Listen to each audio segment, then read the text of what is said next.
Мұрын қуысы негізгі төрт қабырғаны тұрады: жоғарғы, төменгі, медиалды және латералды. Жеке-жеке тоқталатын болсақ, жоғарғы қабырғасының құрам бөліктері: мұрын сүйегі, ос назали; маңдайлық сүйектің мұрындық бөлігі, барс назалис осис фронталис; торлы сүйектің торлы пластинкасы, ламина криброза осис этмоидалис; сына тәрізді қойнаудың алдыңғы қабырғасы, корпус осис финоидалис; төменгі қабырғасы екі бөліктен тұрады: жоғарғы жақ сүйектің таңдайлық өсіндісі, процессус палатина максиля, және таңдайлық сүйектің көлденең табақшасы, ламина горизонталис ос палатинум.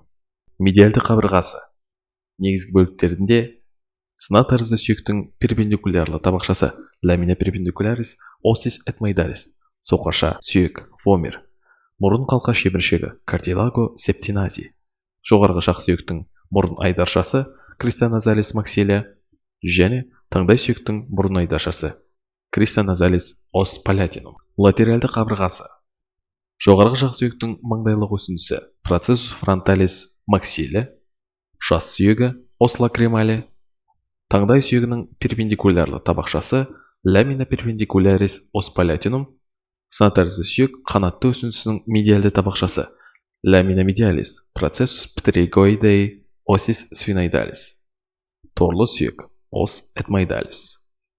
Төменгі мұрын қалқаны, конха назалис инфериор.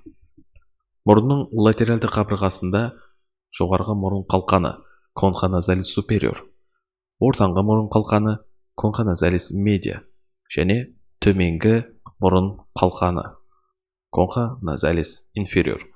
Одан бөлек әр қалқанның астында сәйкесінше мұрын жолдары бар: төменгі, ортаңғы және жоғарғы жолдар.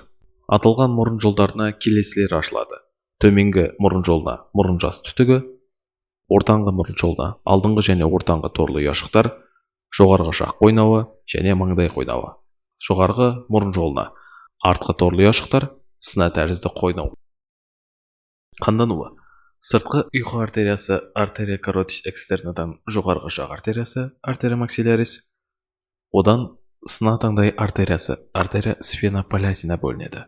Ол өз кезегінде келесі тармақтарға: рамус септалис постериор, артерия сфенопалатинум, және артқы мұрын артериясы, артерия назалис постериорға жіктеледі. Келесі ішкі ұйқы артериясынан артерия офтальмика, одан артқы торлы артериясы, артерия этмоидалис постериор, және алдыңғы торлы артериясы, артерия этмоидалис антериор мұрын қуысын қандандырады. Одан бөлек үлкен таңдай артериясы, артерия палатина майор мұрын қуысында анастомоз құрап, ол да қандандырады. Мұрын қуысында веналар бірігіп қанат тәрізді өрім, плексус птеригоидеусты құрайды. Одан бөлек жоғарғы жақ венасы, вена максилярис, өз кезегінде вена ретромандибулярисқа, ал ол вена фацалисқа, кейін вена югулярис интернаға құяды. Одан бөлек мұрын ұшындағы веналар вена ангуляриске, өз кезегінде вена офтальмика супериорға, ал ол үңгірлі қойнау синус кавернозусқа құйылады. Синус кавернозус пен плексус птеригоидеус өз кезегінде вена офтальмика инфериор арқылы байланысады. Иннервациясы: бірінші иіс сезу нерві, нервус альфакториус; одан бөлек ішкіл нерв, нервус тригаминус. Оның екі тармағы, яғни біріншісі көз нерві, нервус офтальмикус, және жоғарғы жақ нерві, нервус максилярис. Көз нервінен артқы торлы нерв, нервус этмоидалис постериор, және алдыңғы торлы нерв, нервус этмоидалис антериор бөлінеді. Оның үш тармағы рамус септи, рамус латералис және рамус антериор ішкі мұрынға қарай тармақтары береді.